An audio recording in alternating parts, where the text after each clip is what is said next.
HarperCollins presents What Does This Button Do? An autobiography by Bruce Dickinson, read by Bruce Dickinson. Forward.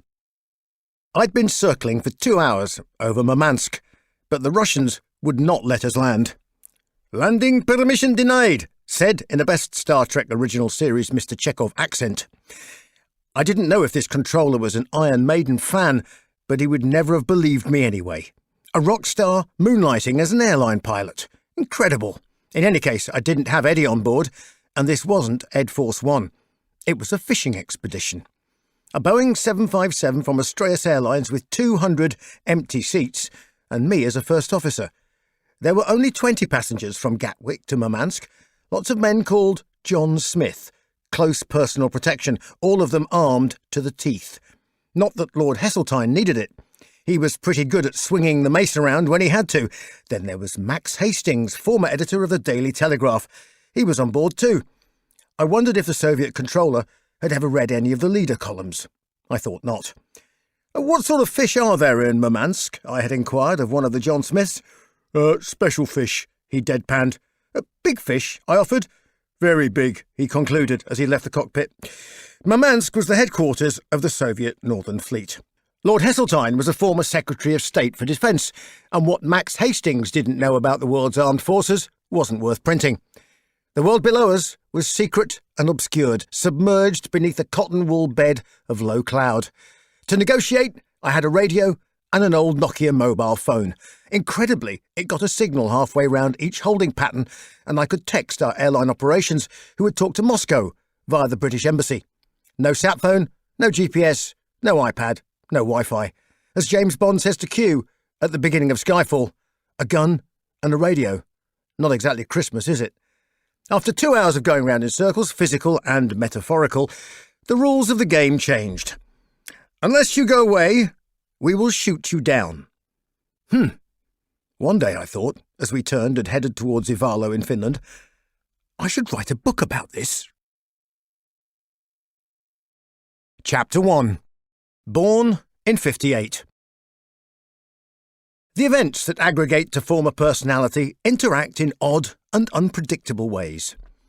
I was an only child, brought up as far as 5 by my grandparents. It takes a while to figure out the dynamic forces in families, and it took me a long while for the penny to drop. My upbringing, I realised, was a mixture of guilt, unrequited love, and jealousy, but all overlaid with an overwhelming sense of duty, of obligation to do the very best. I now realised that there wasn't a great deal of affection going on, but there was a reasonable attention to detail. I could have done a lot worse, given the circumstances. My real mother was a young mum married in the nick of time to a slightly older soldier, and his name was Bruce.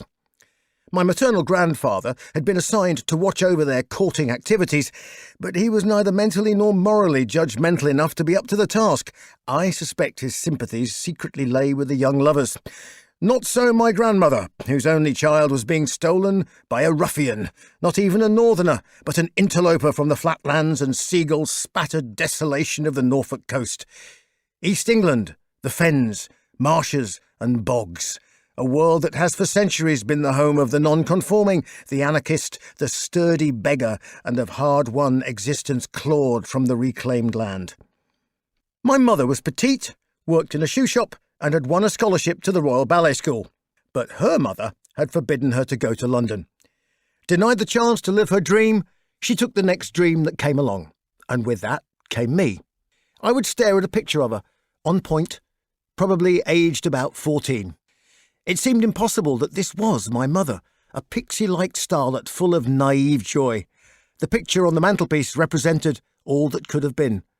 Now, the dancing had gone out of her, and now it was all about duty, and the odd gin and tonic.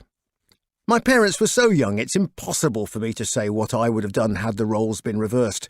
Life was about education and getting ahead, beyond working class but working multiple jobs. The only sin was not trying hard. My father was very serious about most things, and he tried very hard.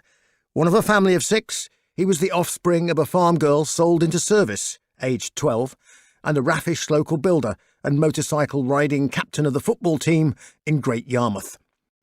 The great love of my father's life was machinery and the world of mechanisms, timing, design and draftsmanship. He loved cars and loved to drive, although the laws relating to speed he deemed inapplicable to himself, along with seatbelts and driving drunk. After losing his driver's licence, he volunteered for the army. Volunteers got paid better than conscripted men, and the army didn't seem picky about who drove their jeeps. A driving licence at military instantly restored, his engineering talents and tidy hand led to a job drawing up the plans for the end of the world. Around a table in Dusseldorf, he would carefully draw the circles of megadeaths expected in the anticipated Cold War apocalypse. The rest of his time was spent drinking whiskey to drown the boredom and the hopelessness of it all, one imagines. While still enlisted, this beefy Norfolk swimming champion, butterfly no less, swept my waif-like ballerina mum off her feet. As the unwanted offspring of the man who stole her only daughter, I represented the spawn of Satan for my grandmother Lily, but for my grandfather Austin, I was the closest he would ever have to a son of his own. For the first 5 years of my life, they were de facto in loco parentis. As early childhood goes, it was pretty decent. There were long walks in the woods, rabbit holes, haunting flatland winter sunsets, and sparkling frost shimmering under purple skies. My real parents had been travelling and working in a succession of nightclubs with their performing dog act, as in poodles, hoops, and leotards. Go figure. The number 52 on the house at Manton Crescent was painted white. It was a standard brick-built, semi-detached council house. Manton Colliery was a deep coal mine, and it was where my grandfather worked. My grandfather had been a miner since the age of 13. Too small to be legal, he cunningly and barefacedly lied about his age and his height, which, like mine, was not very much. To get round the regulations that said you were tall enough to go down the pit if your lantern did not trail on the ground by its lanyard while suspended from the belt, he simply put a couple of knots in it. He came close to going to war, but got as far as the garden gate. He was in the Territorial Army, a part-time volunteer, but as coal mining was a reserved occupation, he didn't have to fight. So he stood in his uniform, ready as his platoon marched off to fight in France. It was one of these back-to-the-future moments, when opening that garden gate and going to war along with his mates would have prevented a lot of things happening, including me. My grandmother stood defiant, hands on hips, in the front doorway. "If you bloody go, I won't be here when you get back," she said. He stayed. Most of his regiment never came back.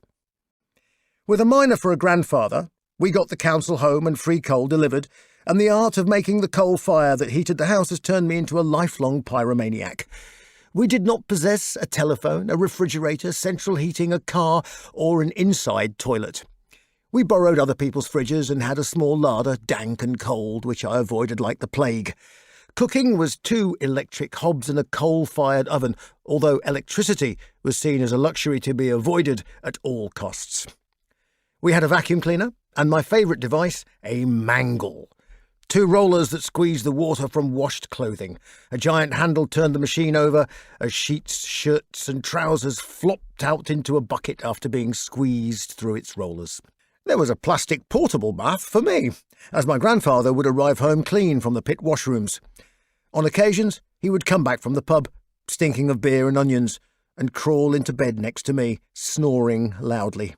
In the light from the moon, through the wafer-thin curtains, I could see the blue scars that adorned his back, souvenirs of a life underground. And we had a shed, in which bits of wood would be hammered and banged. To what end, I have no idea, but for me, it was a place to hide. It became a spaceship, or a castle, or a submarine. 2 old railway sleepers in our small yard served as a sailing boat, and I fished repeatedly from the side, catching sharks that lived in the crevices of the concrete.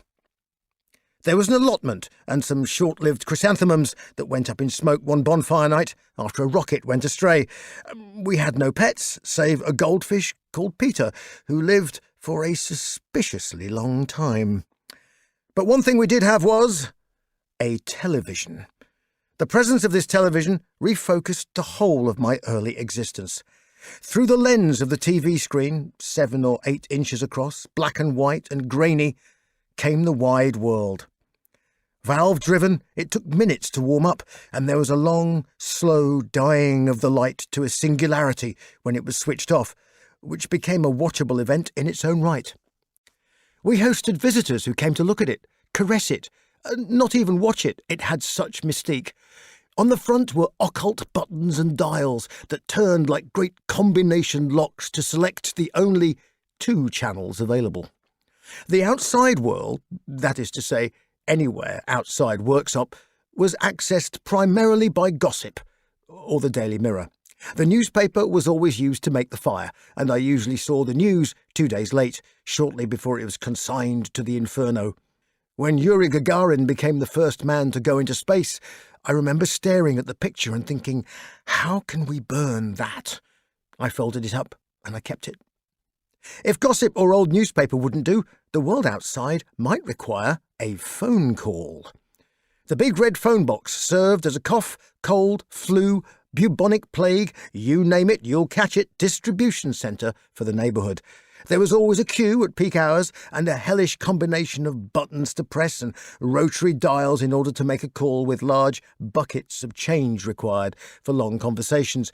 It was like a very inconvenient version of Twitter, with words rationed by money and the vengeful stares of the other 20 people waiting in line to inhale the smoke and spit-infused mouthpiece and press their hair-oiled and sweat-coated Bakelite earpiece to the side of their head. There were certain codes of conduct and regimes to obey in Worksop, although etiquette around the streets was very relaxed. There was little crime and virtually no traffic. Both my grandparents walked everywhere or caught the bus. Walking 5 or 10 miles each day across fields to go to work was just something they were brought up to do, and so I did it too. The whole neighbourhood was in a permanent state of shift work. Upstairs curtains closed in daytime meant tiptoe past, coal miner asleep. Front room curtains closed, hurry past, dead person laid out for inspection. This ghoulish practice was quite popular, if my grandmother was to be believed.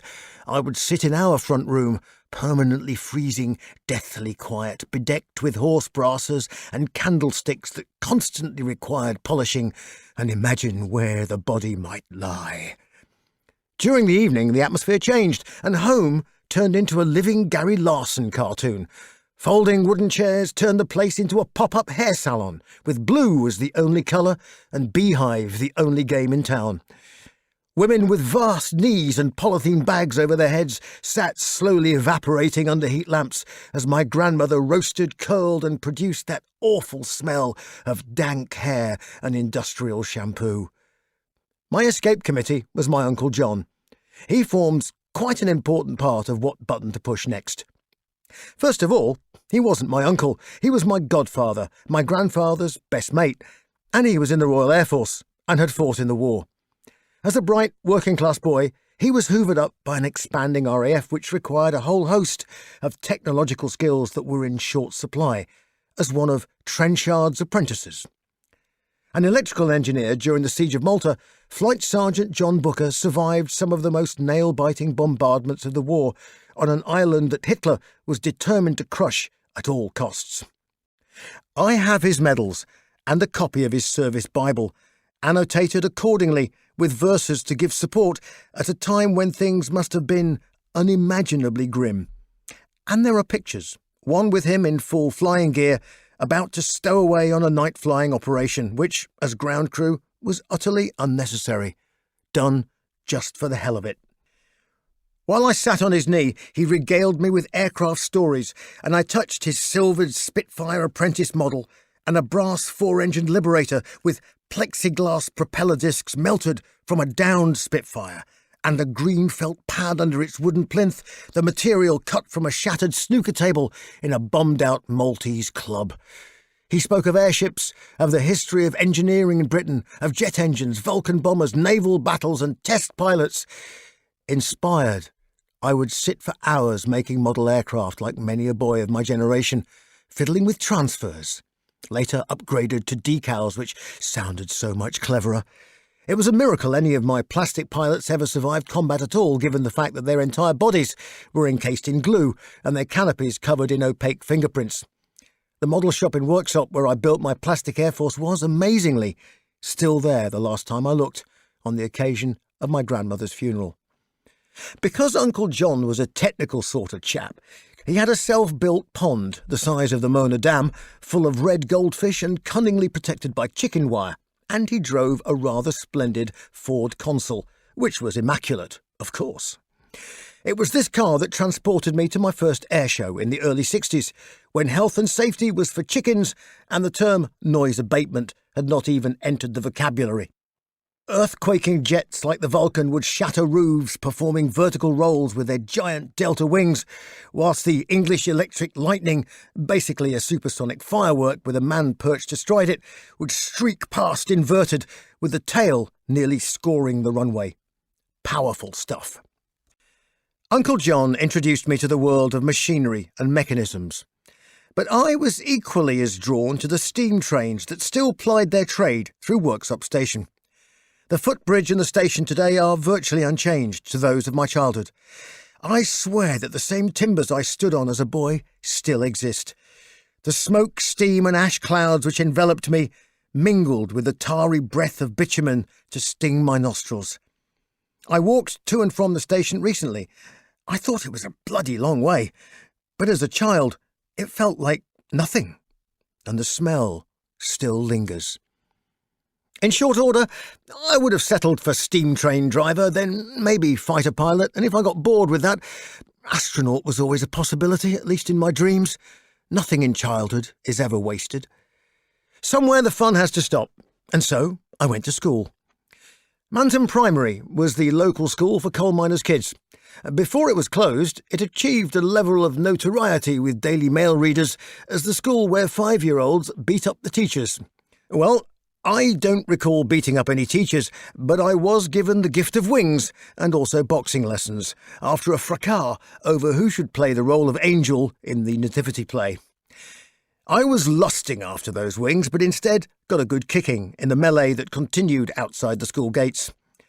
The outcome was far from satisfactory. When I returned from school, dishevelled and clothes ripped, my grandfather sat me down and opened my hands, which were soft and pudgy. His hands were rough, like sandpaper, with bits of calloused skin stuck like coconut flakes to the deep lines that opened up as he spread his palms in front of me. I remember the glint in his eye. "Now make a fist, lad," he said. So I did. "No, not like that. You'll break your thumb, like this." So he showed me. "Like this," I said. "Aye. Now hit my hand." Not exactly the Karate Kid, no standing on one leg on the end of a boat, no wax on, wax off Hollywood moment. But after a week or so, he took me to one side, and very gently, but with a steely determination in his voice, said, "Now go and find the lad that did it, and sort him out." So I did. I think it was about 20 minutes before I was dragged away by the teacher and frog-marched home with a very firm grip. My boxing lessons had been rather too effective, and my judgment at the age of 4 or 5 rather less than discerning. The rat-a-tat-tat of the letterbox elicited an impassive grandfather. Slippers, white singlet, and baggy trousers. I don't remember what the teacher said. All I remember was what my grandfather said. "I'll take care of it." And with that, I was released. What I got was not a beating or a telling off, but quiet disapproval and a lecture on the morality of fisticuffs and the rules of the game, which were basically don't bully people, stick up for yourself, and never strike a woman. A gentle, forgiving, and thoroughly decent man, he never failed to protect what mattered to him. Not bad for 1962. In the midst of all this, my real parents, Sonia and Bruce, were back from the dog show circuit and living in Sheffield. They would visit on Sunday lunchtimes. I still have the cream and brown Bakelite radio set that was on at these occasions. They were always rather strained affairs, leaving me with a lifelong horror of sit-down meals, as well as gin and lipstick. I would push food around the plate and be lectured about not eating my Brussels sprouts and the perils of not eating food when it was rationed, which of course it wasn't anymore, but no one could comprehend that reality. The same post-war hangover restricted you to 3 inches of bath water, anxiety over the use of electricity, and a morbid fear of psychological dissipation caused by speaking on the telephone excessively. Conversations were peppered with local disasters. Oh, so-and-so had a stroke, auntie, somebody had fallen downstairs, teenage pregnancy was rife, and some poor lad had sunk through the crust of one of the many slag heaps that surrounded the pit, only to find red-hot embers beneath, leaving the most horrific burns. It was following one particular Sunday lunch, when I'd eaten the Brussels sprouts and the chicken, formerly wandering around in the garden allotment, that it was time to move on and in with my parents. With my Uncle John, I always rode in the front seat, but now I was in the back, staring through the rear window, as the first 5 years of my life shrank away into the distance and then around the corner.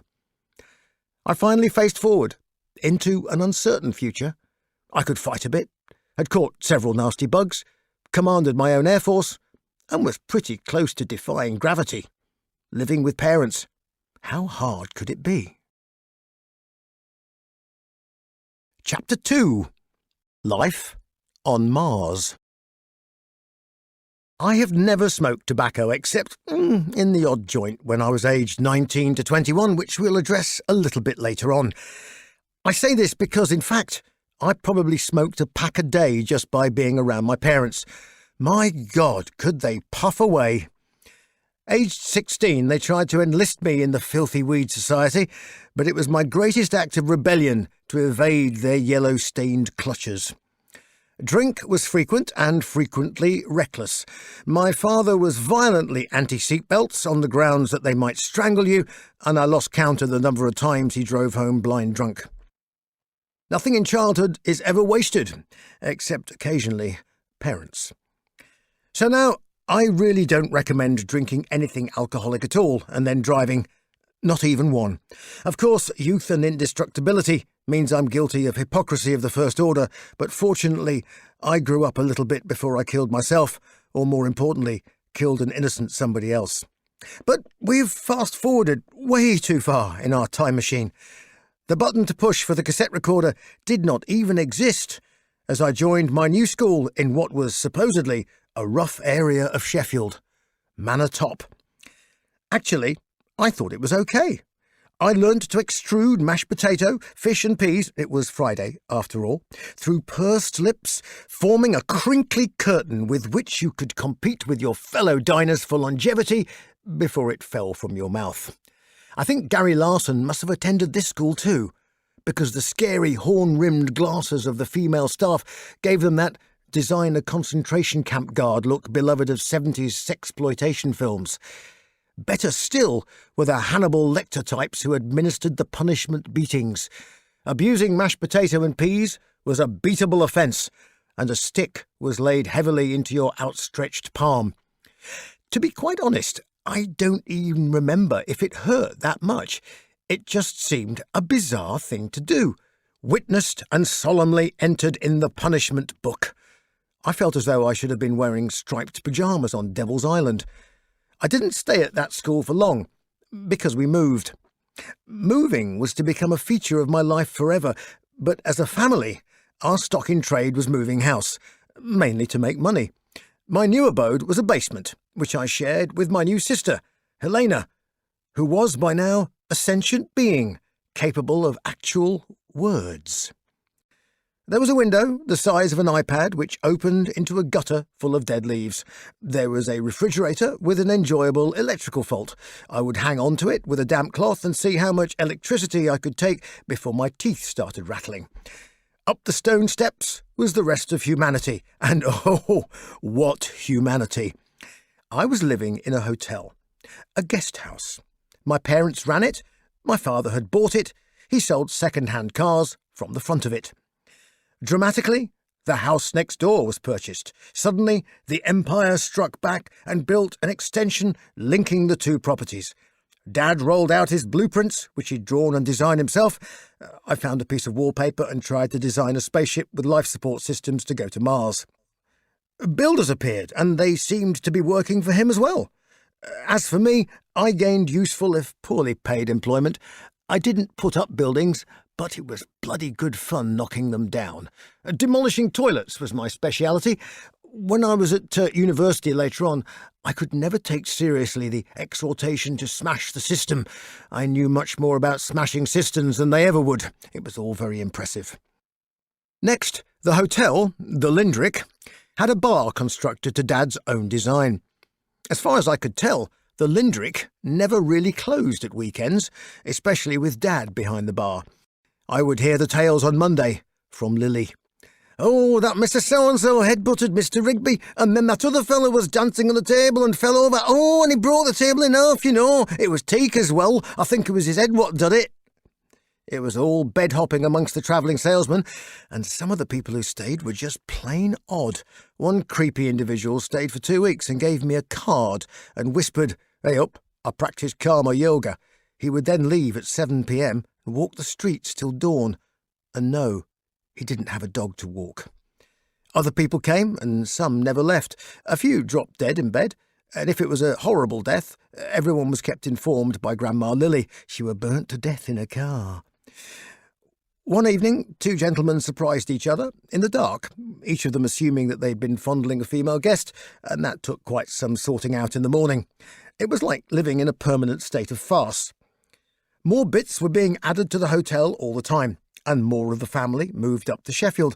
My paternal grandparents, Ethel and Morris, sold up their seaside boarding house and moved in down the road.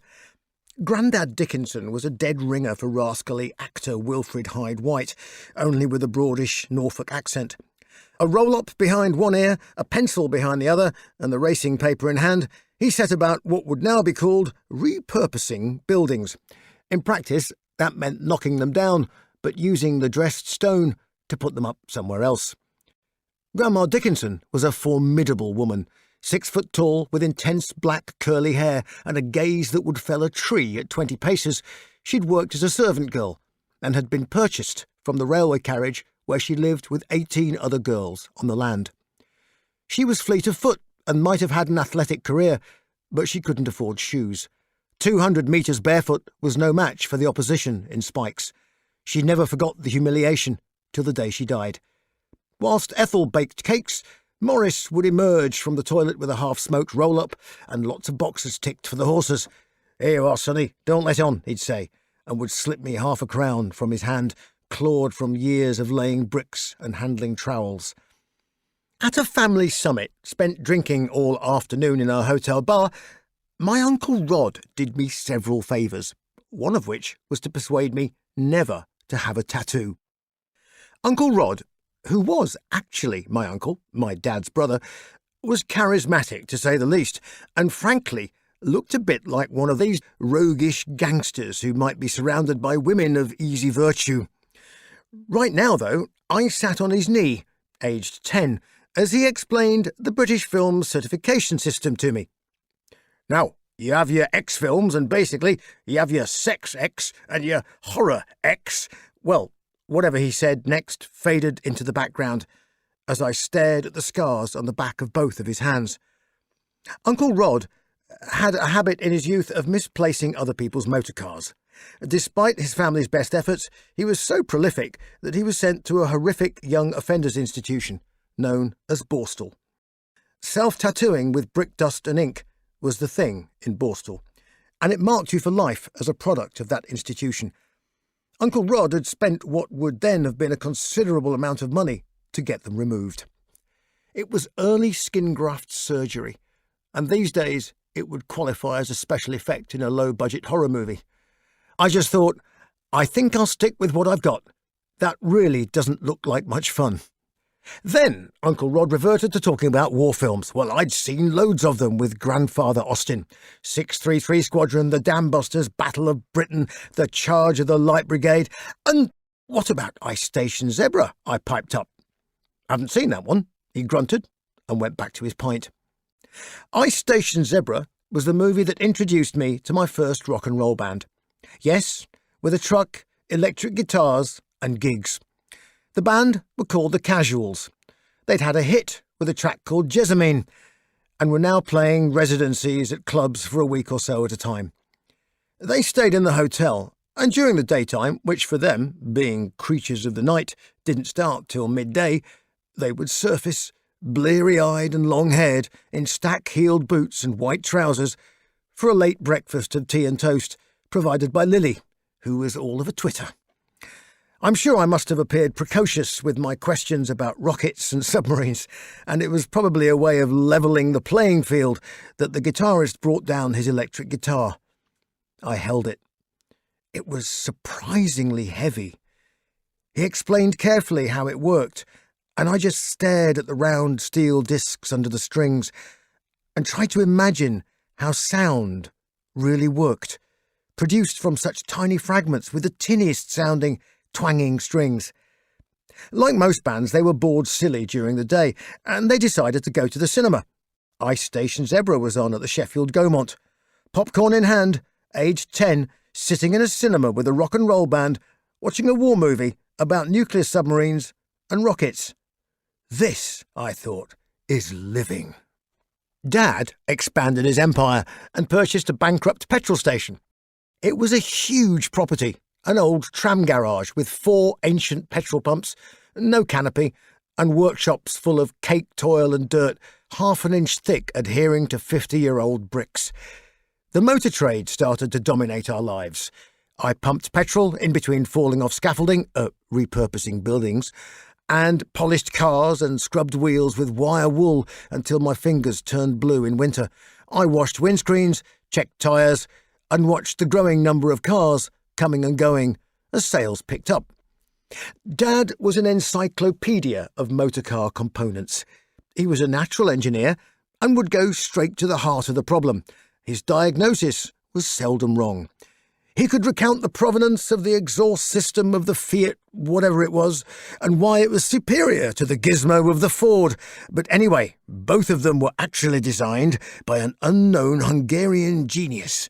That sort of thing. Get him started, it could go on for hours. We sold up the hotel as he acquired the dealership for Lancia motorcars, and did rather well, until they produced one that rusted faster than you could drive it. I expect money must have been made on the house transactions because there was a property boom, and a house was still an achievable objective for a working family. At one point, we made the mistake of selling before we had anywhere else to live. Well, it must have been a very good deal. In the end, we moved back into a terraced house only 100 yards up from the hotel we'd vacated a year or so earlier.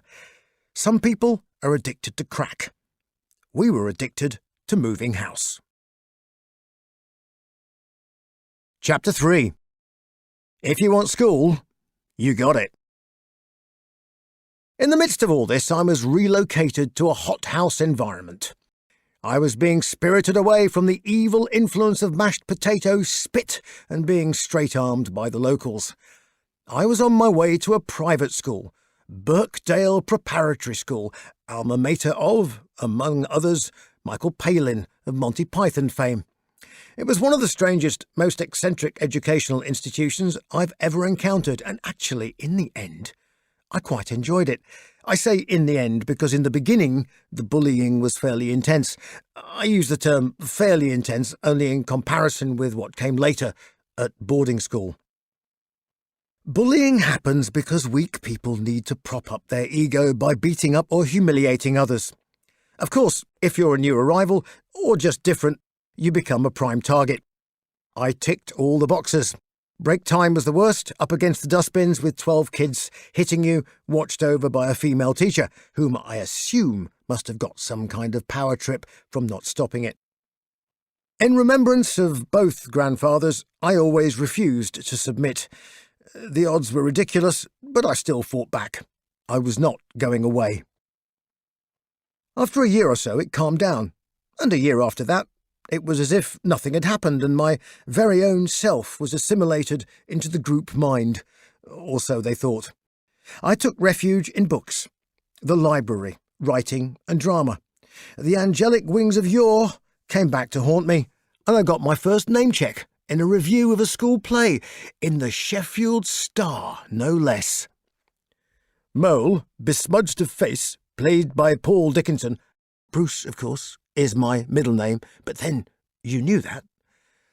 I was a bit disappointed that they omitted to mention that I got a good proper laugh from the audience. Early lessons in comic timing during our school production of The Wind in the Willows also included dropping my wooden sword during a pregnant pause, which corpsed the stalls, and delivering the correct line, "I say, Ratty, this chicken is delicious," whilst clearly eating a lemon tart. Further productions followed, and I was sold on the stage, though truthfully, actors seemed to take it awfully seriously. Lessons proceeded normally, in other words, I don't remember a thing, except that the merino sheep has a spectacular coat and a rather splendid view of Tolkien from my history teacher, Mr. Quiney. "One bloody feast after another, a long dreary walk, a battle and some rubbish songs." Well, I read The Hobbit and The Lord of the Rings when I was 12. Entertaining, but he had a point. For those wishing to learn French, there was Mr. White. But Mr. White was only interested in playing with his vast train set, which occupied half of the top floor. French lessons consisted of watching the 00 gauge Flying Scotsman whizzing round for 20 minutes. Classes were streamed in sets, A, B, C or D, from the most brilliant to the severely challenged or just plain bored. I yo-yoed from one set to another. I was always just plain bored, but was bribed to do well by the promise of a bike with racing handlebars, should I leap up the pecking order. Towards the end of my time, I found myself in a class with only 8 people, and we didn't have lessons as such. We sat around and talked and argued, discussed, wrote things because we wanted to, and played practical jokes that tried to be interesting rather than just cruel. Teachers came and we spoke as equals. It was extraordinary. It felt like my brain was popping with ideas like popcorn in a pan. Delightful. Of course, there was a reason. The aim of this whole process was to take a fairly stiff set of exams that took a whole week in order to get into the highly competitive boarding school system from age 12 or 13 to 18. Big boys stuff. School wasn't the only place to get an education, however. I learnt to ride a bike and hurtled around the neighbourhood. I had a chemistry set, which stubbornly refused to make anything of any entertainment value, and my dad taught me to play chess. We played frequently, until one day I beat him, and then we stopped. On holidays in Great Yarmouth, I spent my time surrounded by zinc buckets full of pennies. The expression "bucket loads of money" was simply work in progress for an amusement arcade on the seafront. It was owned by my cousin Russell's parents. Every trip to Great Yarmouth ended up in the flat above the amusement arcade. It was furnished with questionable coffee tables, supported by Nubian slave statues, and a carpet that was more like a white hairy sea of synthetic tendrils that looked like it would eat you if it didn't like your shoes. There was small talk, and then I was presented with the cast-offs from my cousins. Hideous suede-fronted cardigans and other monstrosities designed to make a 10-year-old look like 50 years old. Buoyancy was a family trait. In order to learn not to drown, my father had simply been thrown into the Norfolk Broads. I learnt to swim under his supervision, but in not quite as abusive a fashion. Somewhere, lurking in the bottom of a mouldy suitcase, is my certificate from Healy Baths, Sheffield, listing that I, on that day, swam 10 yards in approved style. After ingesting enough chlorine to blind a First World War battalion, I squinted pink-eyed from the sunlight, relieved that the ordeal was over. My dad swam like a fish. He would swim 3 miles in the ocean as a boy. I, on the other hand, have always regarded swimming as thoroughly hazardous. It is merely preventative drowning. I am one of nature's sinkers. "Relax!" cry the floaters, but sadly, my feet go the way of gravity, and the rest follows suit. Before we venture through the hallowed portals of an English public school, there are a few more pieces of the jigsaw to throw on the table. I was reasonably solitary. I wasn't interested in sport. I spent long afternoons at the weekend in the public library, browsing and daydreaming. I'd discovered wargaming, and my evenings were spent researching the accuracy of the Brown Bess musket and the tactics of the infantry square, and painting my white metal Scots Highlanders, shortly to be unleashed on an unsuspecting Napoleon. My Uncle Stuart, a teacher, had been a county table tennis champion, and so, for Christmas, a rather fine table tennis table appeared. Dad and his brothers battered away and argued about who had won, and then went off down the pub. I immediately organised the Battle of Waterloo to be refought on it the next day.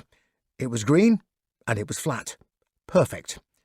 It was one of many small events that caused my father to regard me somewhat strangely, as if subverting a table tennis table was somehow unmanly.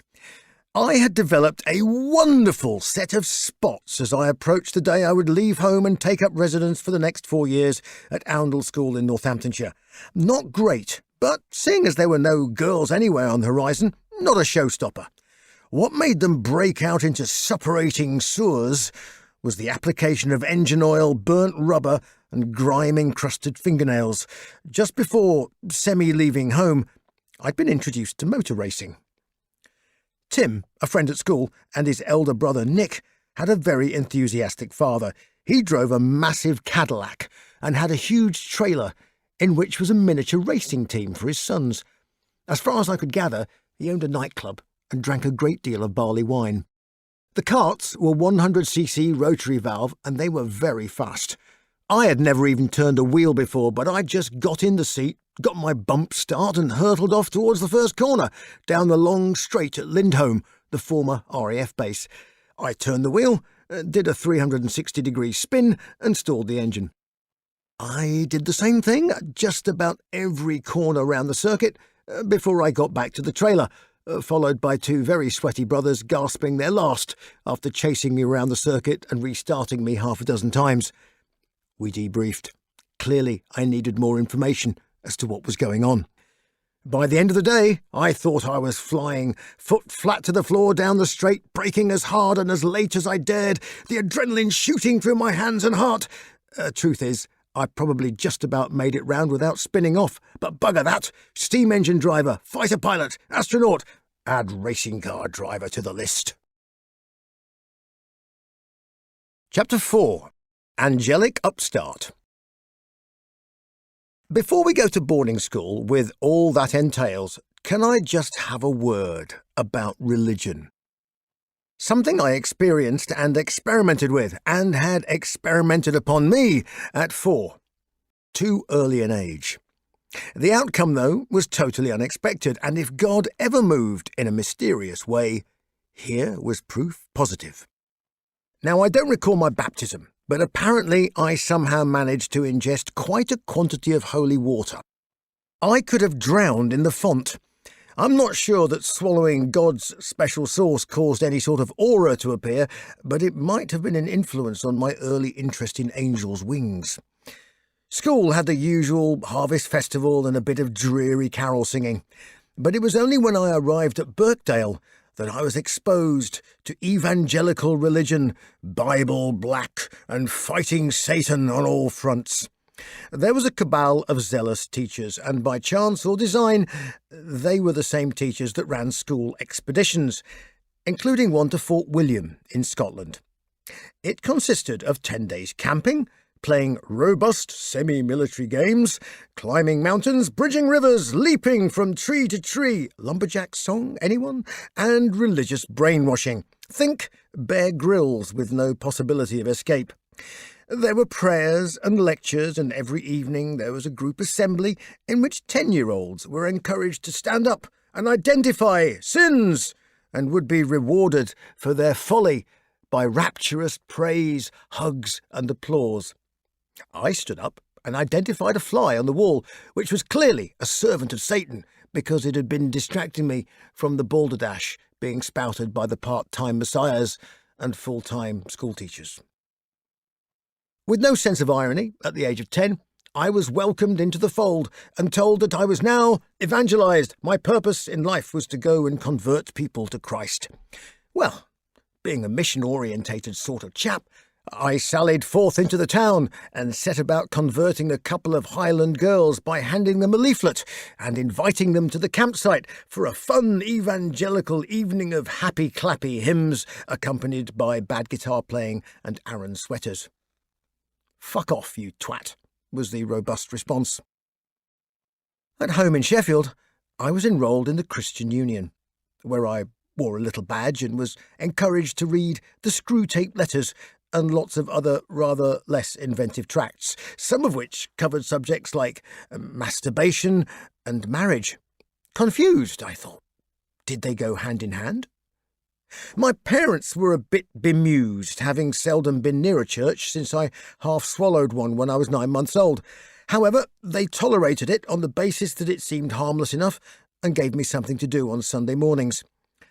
Not too long after this, hormones kicked in, and I began to look at girls in a rather different light. I no longer wanted only to convert them. There was something more that you could diddle about with. I just couldn't put my finger on it. My school friend Tim was discussing the subject of exactly where to put fingers. Incredibly, it was the only time anybody had spoken about sex thus far, other than being told it was, by and large, sinful, except for making babies. Further in-depth inquiries about what this fairly sexually advanced chap got up to revealed that he did something on his own time involving a sock and his pyjamas. "Then what happens?" I asked, trying to picture the scene. So he told me. Really? Well, this is all news to me. Well, God hates a coward, as the expression goes, and my monastic existence turned into an onanastic one. As for Sunday school, well, given a choice between wanking yourself silly and Christian Union, there was a clear winner. It was masturbation and libraries that saved my soul from the narrow-minded, proselytizing, and a stifling evangelical straitjacket. And thank God for that. But I never got around to telling you the good bit about God and his mysterious ways. The official custodian of our spiritual health at Birkdale was the Reverend B.S. Sharp, at the time the vicar of Gleedless at the splendidly dark Victorian Millstone Grit Church. Unlike the part-time evangelical types, Batty, as his nickname suggested, was more than a little eccentric, and he was stone deaf. As reverends go, he was regarded as being harmless. Batty would conduct hymn practice, and the entire school would traipse into his church and commence singing whilst he walked up and down the aisle, waving his arms about, seemingly oblivious to the out-of-time, out-of-tune, and smirking schoolboys, no girls, of course. As he passed me, I was standing at the end of a pew, singing, or rather, mumbling. He paused. He cocked his head, rather like a parrot, and peered round at me. I suspect he was positioning his good ear. "Sing up, lad," he said. So I sang a bit louder. He brought his entire face close to my mouth. I realised he was missing a lot of teeth, and I tried hard not to laugh. "Sing up, lad!" Well, I like a challenge, so I yelled at the top of my lungs, and once I started, I didn't stop. The embarrassment left me, and I carried on to the end of whatever verse it was in whatever hymn. I confess that it felt wonderful, not that I would admit it at the time. He stood up and waved his arms about a bit more, then leaned back over to me. "You have a very fine voice, boy," he said, and then he strode off down the aisle, and I never saw him again. Like I say, nothing in childhood is ever wasted, and if there is a God, he or she is full of mischief. Sadly, the choir master at Oundle didn't share Batty's enthusiasm for my dulcet tones. It became clear that singing, as in singing in church, was very undesirable, although to describe the school chapel as a church would be to do it an injustice. Oundle's chapel had pretensions of being a cathedral at the very least. It had a choir and the usual and possibly verifiable rumours about choir boys and choir masters. The school choir dressed in frocks and had their free time spirited away from them in fruitless praising of the Ineffable One until their voices broke. There was a singing test, which was compulsory. I was very proud to say that I failed in spectacular fashion. Every note that was white on a keyboard was black when I returned the favour. I was given the chit, a piece of paper, to deliver to my housemaster. On it was written, "Dickinson, Sydney House, non-singer." Chapter 5.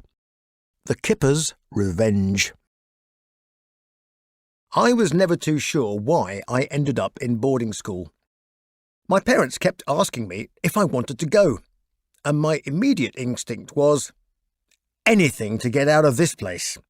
So I smiled and passed the crazy exams and sat the IQ test and did the interview. The only part I remotely enjoyed was the IQ test, because it was interesting and there was nothing you had to remember by rote. You only had to do your best. In early summer, the letter arrived. I had passed. Here are the uniform restrictions, and please pay lots of money. Oundle was, and still is, a small market town near Peterborough in the rolling countryside of Northamptonshire. Nestled in a bend of the sleepy but often disobedient River Nene, it sits on a mound above the floodplain. Fotheringhay Castle is a couple of miles down the road, along with its associated church, and the whole area is steeped in English as opposed to British history. Half the town was occupied by the school. Most of the old buildings were either schoolrooms or accommodation, and the worshipful Company of Grocers of the City of London founded the whole enterprise in the 16th century. The hub of it all was a faux Oxbridge quadrangle with pillars and porticos, grand marble balustrades and architecture to remind you of your place, that is to say, small, ignorant and insignificant. Hundreds of alumni hung on boards at every turn in the quadrangle: rugby, fives, athletics, classics, mathematics, and all those boys whose names never got written down until they came back in body bags as dead heroes from 2 world wars. There were quite a few of those. I still didn't know why I was here. Well, it got me out of the house was my best guess, and I must have proved something by passing all the wretched exams. One reason, though, could have been that my aunt was the cook. There was no clear logic to this, and even I was confused as to the relationship between school dinners and academic excellence, but there was some suggestion that life might be easier for me if people knew that my aunt cooked the school meals. No one in my family from any branch of it had ever been to a private school. My father had been denied a place at university after getting into grammar school, because Ethel could only afford to send one son out of 4 to higher education. Stuart was the eldest, so he received the college education. Dad never forgot that. My sister was to go down an entirely different path, leaving school with few academic qualifications and taking a long, hard road, virtually self-taught, to becoming one of the world's leading show jumpers. When I was dragging my 19-year-old arse around East London playing pubs to 3 people, my 14-year-old sister was debuting a horse she'd trained herself in the Horse of the Year show at Wembley Arena. So, at the age of 13, having left Sheffield, I began a process of disengagement from family and involuntary alienation from the human race, at least for a couple of years. It's hard to say, even in hindsight, whether there was a net gain or loss as a human being. Academically, there's no question that the hothouse environment pushed up the less able and enabled the truly talented to excel, with the odd possible exception. I remember myself being stolidly average, but memorable for a variety of other reasons. All boys were assigned to a house, around 50 or 60 strong, and this served as their tribe. Everything about the place was competitive. There were inter-school competitions, inter-house competitions, and intra-house competitions. No stone was left unturned in the search for winners. If you weren't a winner on the sports field, you might be a winner as an academic. If not as an academic, well, things got a little stickier. Perhaps Oundle was not for you. My house was called Sydney, and it had a grand mock Georgian facade with a sweeping gravel drive. It backed onto acres of rugby and cricket pitches and was miles away from the school classrooms. To this day, I walk at breakneck pace everywhere in mortal terror of being late for English Lit. I covered, I guess, about 5 miles before lunch with an armful of textbooks. Nowadays, it's probably hoverboards and iPads doing the hard work. One of the first things to strike me before the whips, chains and blunt instruments, more of that later, was a most illuminating bout of salmonella poisoning. Along with red lipstick and beehive hairdos, you can add fish pie to the chamber of horrors that haunts me to this very day. My Auntie D attempted to kill me, along with 20 of my housemates, and a sharp piece of microbial detective work traced the offending pathogen back to a serving spoon. Those unlucky enough to take the left-hand path, fun though it might seem for witches, in the serving line were struck down by Pasteur's revenge. Those in the right-hand queue suffered no ill effects. The stomach cramps began 3 hours after ingestion of the emetic fish pie. Shortly afterwards, I was admitted to a ward to join my similarly stricken schoolmates. For 3 days, stuff erupted from every available orifice.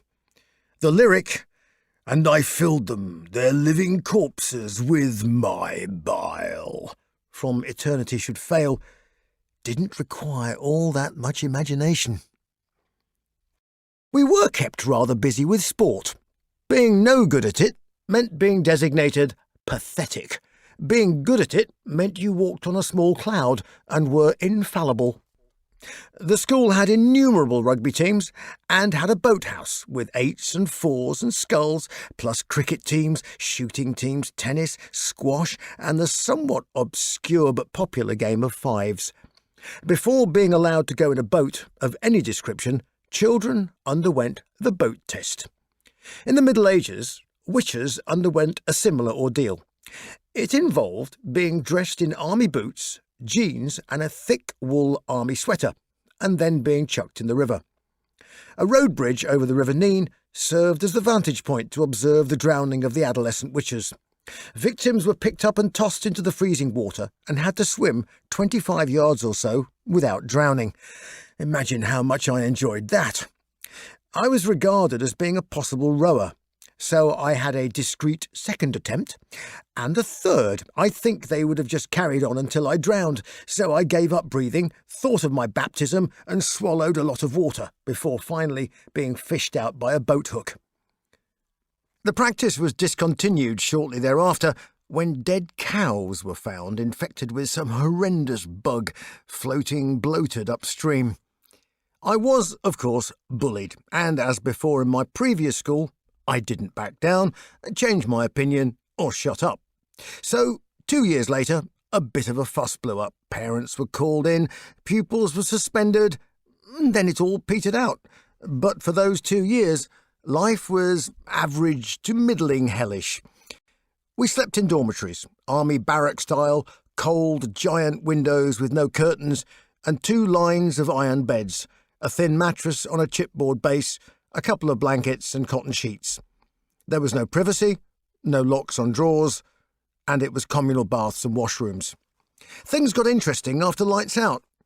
After the teacher had left, the senior boy would wake me up. Half an hour later, a crowd would gather round. He was around 18, big lad. He had a pillow wrapped into a tight ball. "Time for your lesson, Dickinson. Defend yourself," he'd say. Not exactly Queensberry rules, and not too much you could do about it, except build up a reservoir of rage and anger. Often my bed was pre-soaked or covered in eggs, or my personal kit was covered in washing-up liquid, or any number of petty infractions of personal space, and by year 2, I was pretty fucking angry. Rugby didn't even touch the beginning of my rage, and I quite enjoyed rugby. Believe it or not, I was a prop. And as others got bigger, but I did not, I was variously a hooker, not enjoyable, scrum half, not very good, and I finally settled down as a flanker, or wing forward, as it was in rugby prehistory. My sidestep was the Army Cadet Force. Sure, there was a hierarchy, but oddly, the regime wasn't directed mindlessly against me. It was the same bullshit for everyone. We had 400 in our cadet force, and I progressed rapidly through the various ranks until one day I found myself being promoted to the exalted rank of under-officer.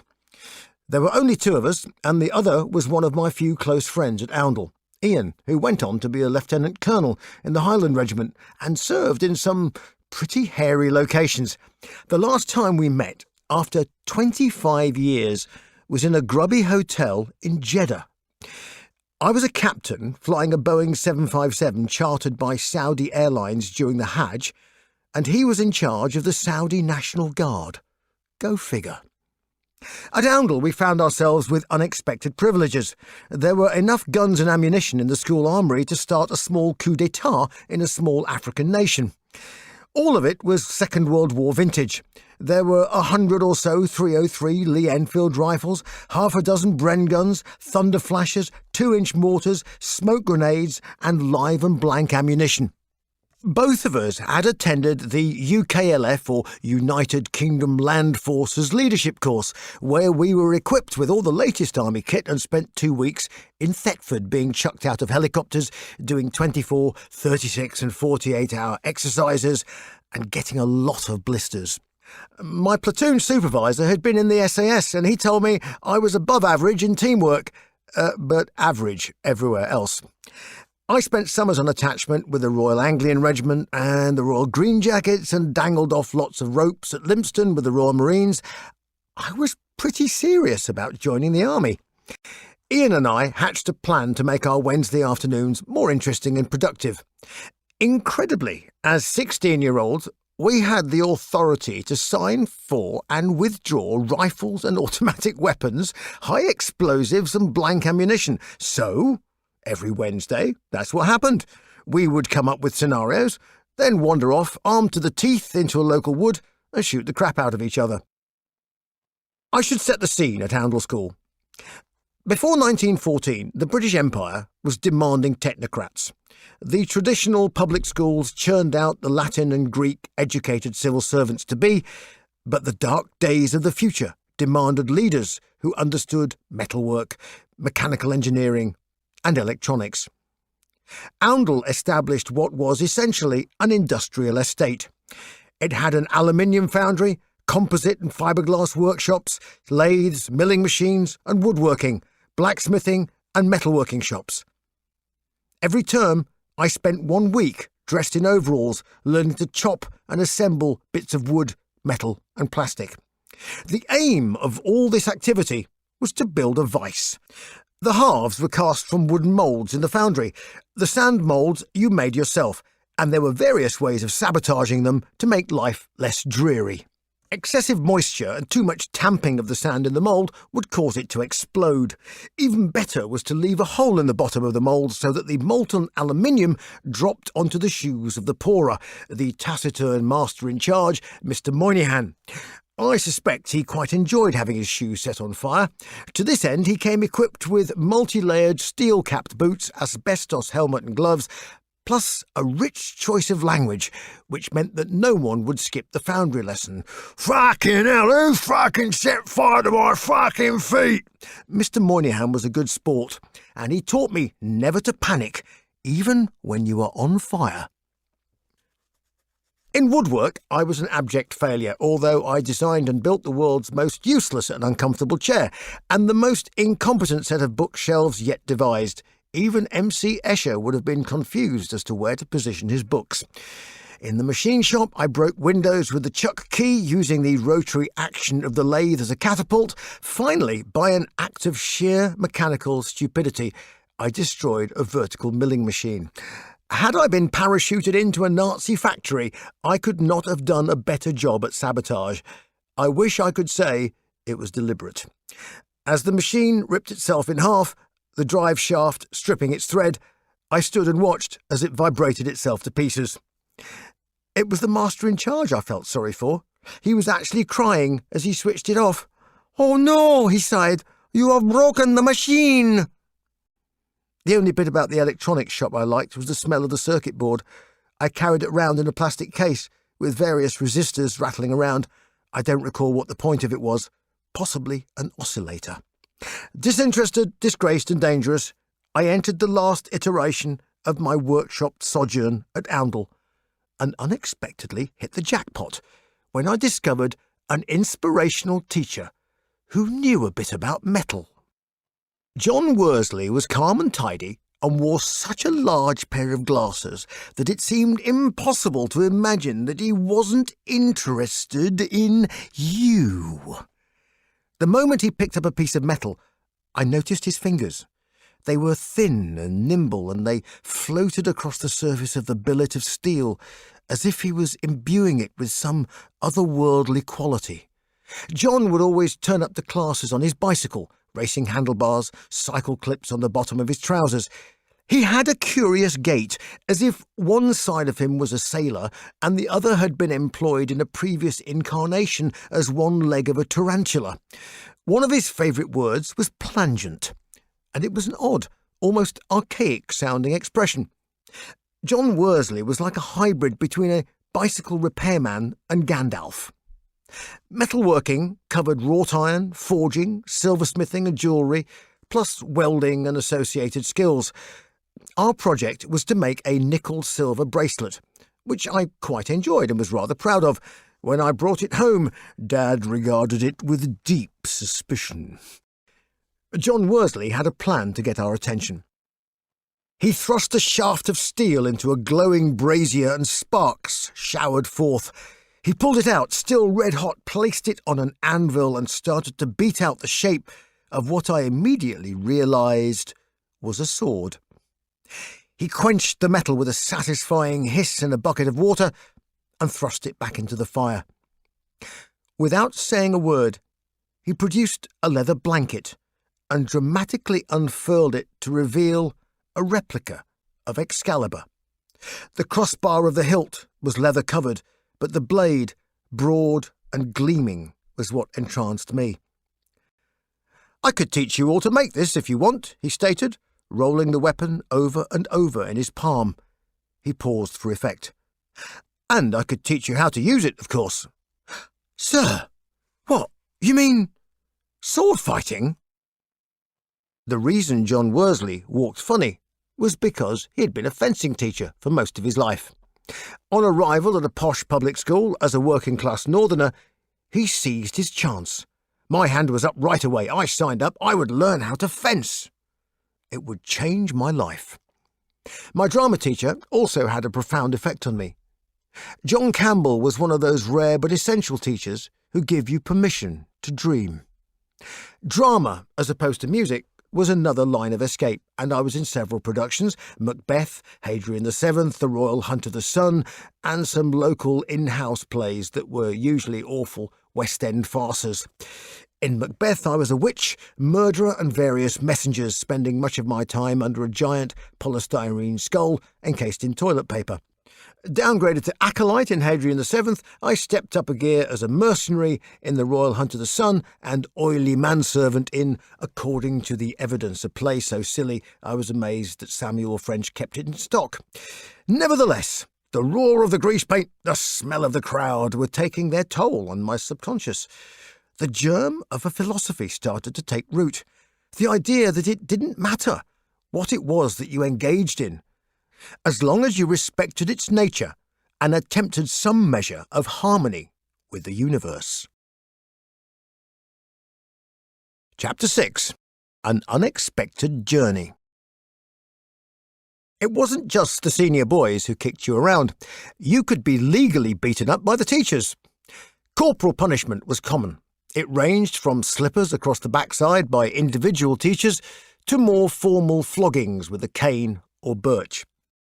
Opinions varied about the efficacy of a beating. The event was usually administered during the evening, with the unfortunate recipient in his pyjamas after lights out. This was to ensure maximum psychological anxiety and maximum physical discomfort, as 6 strokes through cotton pyjamas was almost certain to draw blood. The now thankfully meaningless expression, "books down the trousers," was intended to convey a situation where, in anticipation of physical sanction, a geography notebook might shield the buttocks from damage. There was general agreement that fives or squash players were the most devastating floggers on account of their fearsome backhand. Golfers came a close second. A great deal of discussion in dorm rooms revolved around angles, velocity and acceleration. After a beating, the victim usually stood on top of a chest of drawers and dropped his pants to invite comments by flashlight.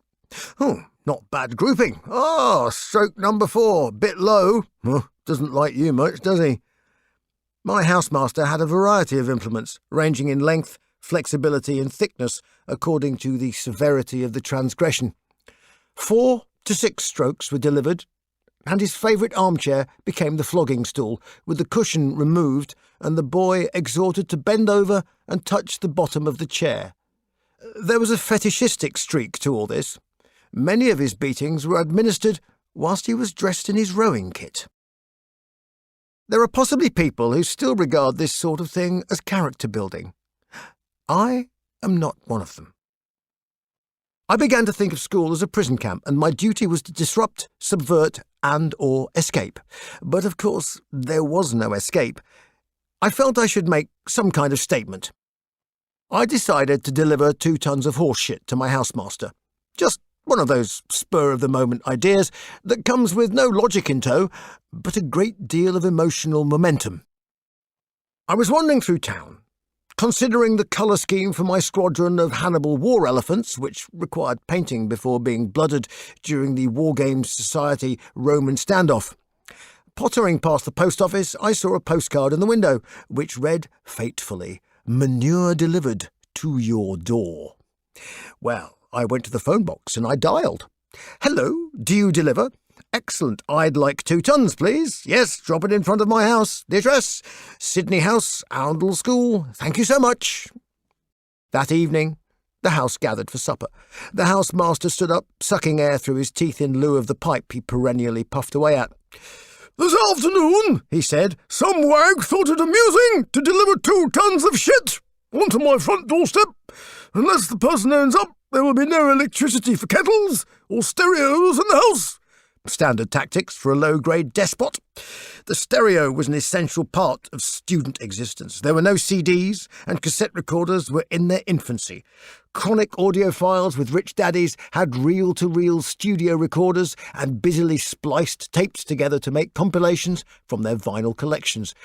It was only in your 3rd year at Oundle that you were allocated to a study, a room not quite of your own, but which you shared with 1 or 2 others. Decoration was possible, and inevitably, a music system was essential. By strolling past open study doors on a Sunday afternoon, it was possible to sample most of the premier rock bands of the 60s and 70s.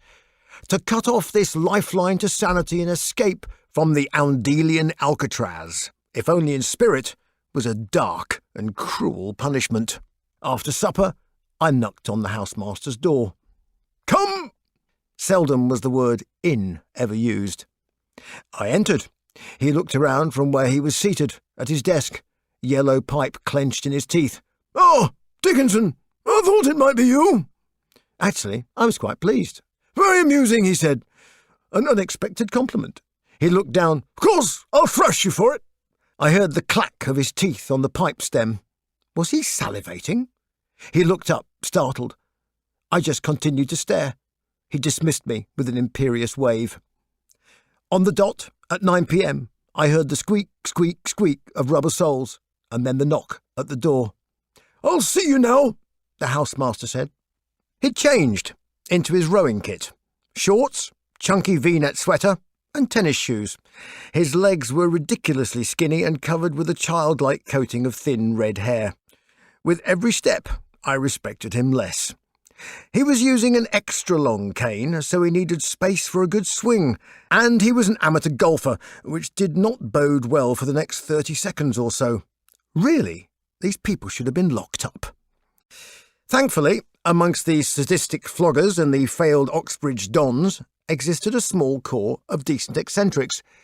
In this perverse society of dystopian hypocrisy, with its own internal politics and rigid hierarchy, the brown, smoky common room inhabited by the staff had a secret cabal of visionaries who made our lives worth living and gave us hope. As well as Mr. Campbell and Mr. Worsley, we had an art teacher who somehow managed to promote rock concerts in Oundle's Great Hall. It's probably time to come clean about music and how I ended up singing. Music, not singing, came first, and it's one of the peculiar schizophrenic traits of my academic boot camp that it introduced me to rock and roll more close-up than you could possibly imagine. The first band I ever saw was called Wild Turkey. Then Van der Graaf Generator, and in similar prog rock vein, we had String-Driven Thing and a prog folk band, Comus. Queen almost played, but they cancelled when they became massive overnight in America. The big story was that Genesis had played the year before I arrived, complete with Peter Gabriel wearing a box on his head. Wild Turkey. Had ex-Jethro Tull bass player Glenn Cornick in their lineup, and their first album, Battle Hymn, stands the test of time to this very day. Out of my mind on Fanta and Mars bars, raging with hormones. I was on a high for days. Every square inch of me was drenched in sweat as I staggered back to my dormitory across the forbidding lawns, topped with dark shadows from academic spires. My heart was thumping, my ears were ringing, and it seemed like my head was full of bells, with a madman tugging at ropes to ring the changes and pulling at the back of my eyeballs as if to say, listen to this feeling and never forget. Wild Turkey actually name-checked the gig in an interview as one of the craziest reactions we've ever had. Well, that was me, with my head stuffed in the bass bin. Afterwards, a long succession of prog bands took over, all very cerebral, but with the exception of Peter Hamill and Van der Graaf, not nearly so visceral. Nevertheless, when wandering the corridors with music drifting out from the individual studies in Sydney House, I was stopped in my tracks. What the fuck was that? I knocked, tentatively. The senior boy looked at me scathingly. What do you want?